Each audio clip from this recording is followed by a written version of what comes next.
A very warm welcome. You're watching RC International with me, Nikki Aaron. Good to have you with us this hour. Now, Russia's top diplomat has accused the UK of breaching the Chemical Weapons Convention by refusing to cooperate with Russia in the investigation into the poisoning of a former spy and his daughter. RT's Ilya Petrenko has the story. The top diplomat of Russia began with saying some very critical things about the most influential news organizations in the West. He said that basically all these media are failing to report on the fact that the investigation is still ongoing and no specific results have been announced. The fact that the UK government isn't being transparent enough and also refusing to cooperate with Russia on many matters in this case. Russia has requested that the substance London has be handed over to Moscow, as per the Chemical Weapons Convention ratified by Russia and the UK.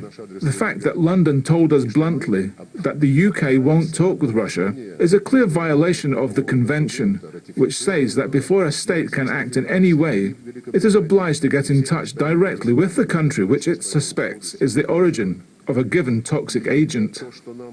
As a result of the attempted murder with the use of a nerve agent, which is still being investigated, we remember that London decided to expel a large number of Russian embassy diplomats from Britain.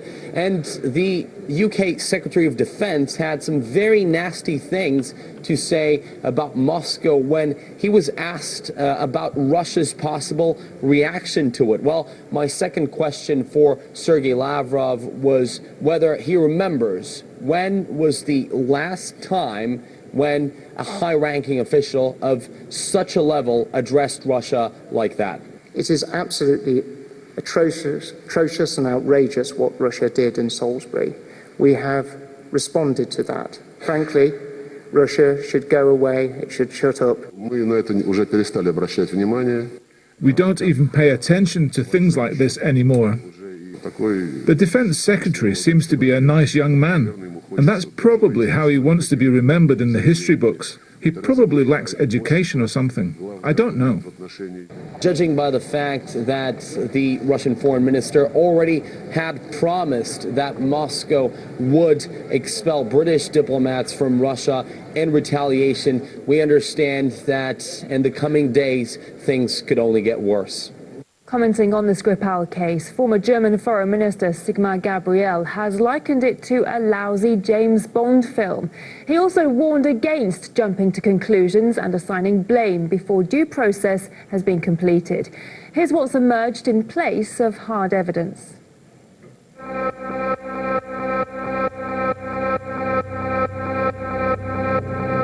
I'm afraid the evidence is overwhelming that it is Russia. And there's something, by the way, in the kind of smug, sarcastic response that we've heard from the Russians that, to me, betokens, that indicates their fundamental guilt. France shares Britain's assessment that there is no other plausible explanation and reiterates its solidarity with its ally. This is not an isolated incident. Russia failed to ensure Syria destroyed its chemical weapons program.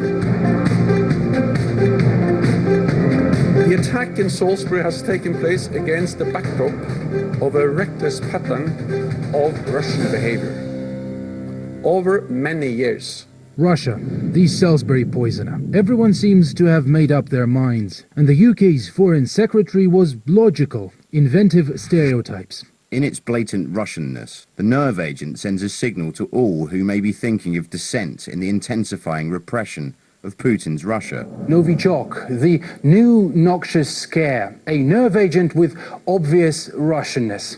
The chemical's even been featured in a TV spy thriller, in a standoff between the UK agents and Russians. The show is marketed using the slogan, "Diplomacy is overrated." For years, we've heard this myth about something called Novichok, a nerve gas that was undetectable. Novichok, все для меня. Дайте закончить. Решение уже принято. Вы заплатите за это. You're Russian FSB. Thank you for finding Dr. Markov for us again. We'll also be taking the Novichok for ourselves. TV and cinema have made the Secret Service's poisoning people plot an international feature. After all, even the most British of all agents, James Bond, has also found himself amid some toxin-driven storylines.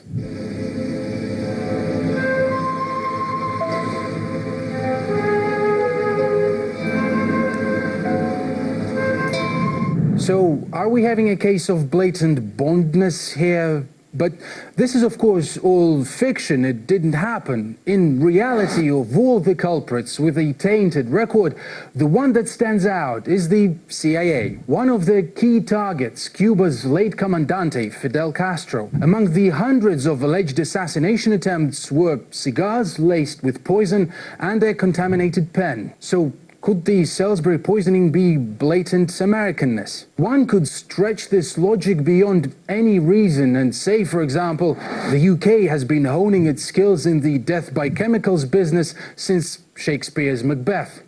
Busted. Blatant Englishness. The CIA, James Bond, Shakespeare. One thing all of my theories have in common is an insane edge of conspiracy. We're not taking them seriously, neither should anyone. But when it comes to Russia and proof, well, we've already heard the DNA argument in the election meddling scandal. The historical practices of the Russians, who are typically almost genetically driven to co-opt, penetrate. International laws being substituted for hashtags. Hashtag Russia did it. Hashtag highly likely. Highly likely. It's the term Britain and its allies use in their joint statement to conclude Moscow's culpability for the poisoning. They also want Russia to tell the Organization for the Prohibition of Chemical Weapons about the nerve agent, which was thought to have been used. One unknown graffiti artist has hit out at Russia outside its embassy in London. This says, "Dine at the Russian embassy," and lists a mock menu that, among other items, includes Novi chocolate, a reference to the nerve agent used against Sergei Skripal and his daughter. We spoke to the Russian ambassador to the UK, Alexander Yakovenko, about the poisoning incident in the city of Salisbury and the backlash it's triggered. Since we're blamed that this, under the British classification, agent A234 is the Russian origin, we asked the British side officially by note to share the samples of that in order to make our own conclusions. And we were denied. So all the investigation about the Skripal is classified. We don't have any information. We don't have any access. Nobody saw even the pictures of that people in the hospital, whether they're alive or maybe they are just in a good health. So nobody talked to the doctors. You know, there is absolutely no transparency in this case, and this is worries us. But by the way, under the international law and the Vienna Convention, we have to get the access to these people because they are Russian citizens. And we're also being denied. So basically, Britain doesn't respect the international law, and the way how they're behaving, it's just puts a lot of questions. The slew of allegations come just as Russians prepare to go to the polls in Sunday's presidential election. Our senior correspondent, Murad Gazdiev, looks now at how public-funded broadcasters in the West appear to be doing what Russia's been accused of all along, interfering.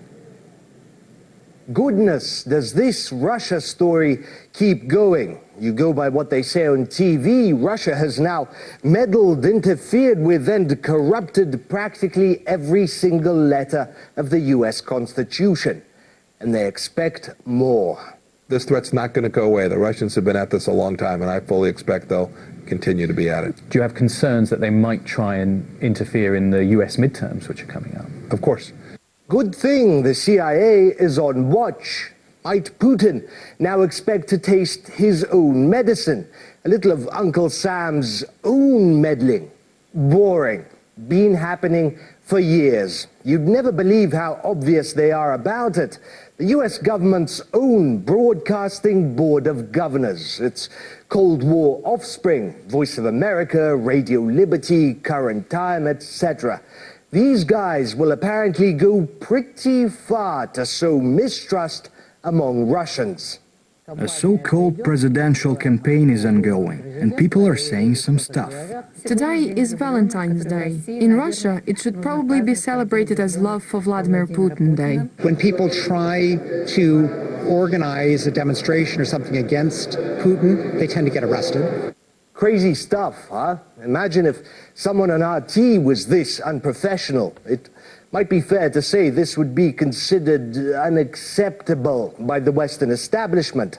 Remember how they accused Russia of favoring a political candidate during the US election? You'd think they'd never do that themselves.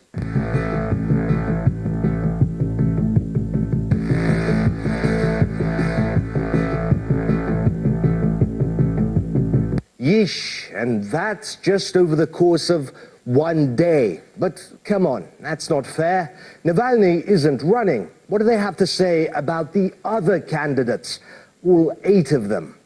Кандидат от Яблока в гастрольном туре, все довольно ровно и довольно никак. Еще один кандидат с сомнениями в желаниях, Борис Титов. Главный скоморох предвыборной гонки. Кандидата Сергея Бабурина мы игнорируем, он не сделал ничего. Продолжаем следить за выборами или тем, чем эти выборы пытаются быть.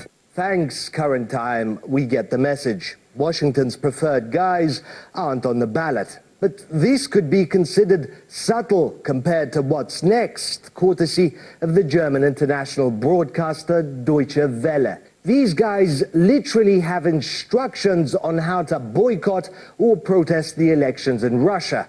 Bonus, easy to read and very simple. Are you serious? Foreign, state-funded news media instructing Russians on how to ruin the elections.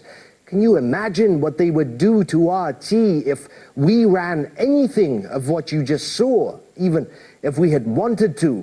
Some might say the double standard is fully alive and kicking. As for foreign meddling in Russia's internal affairs, that's been around for decades, ever since Russia actually established itself as a state. Как вот директор ФСБ читал очередной перехват между лидером одной из банд со своими кураторами с границы. Вот запомнил, представляете, до сих пор помню. Россия слаба как никогда. Или сейчас мы нанесем удар и сделаем то-то, то-то, то-то. Или никогда. И они старались во все. Most of the politicians in Russia's presidential election are what you would call political veterans who've had their share of ups and downs over time.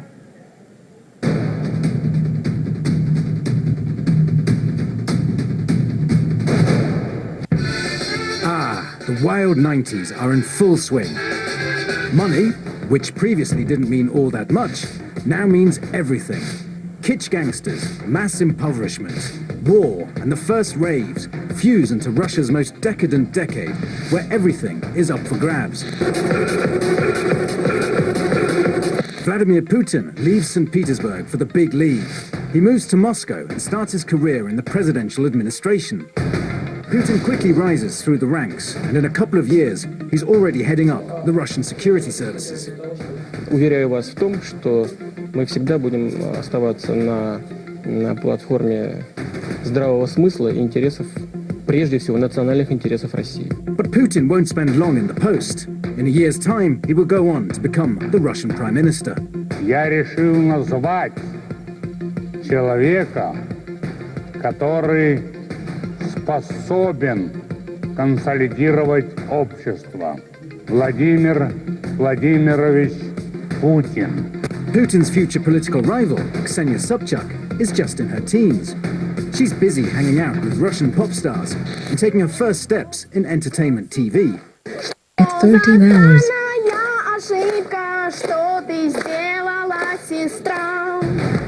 She won that game show.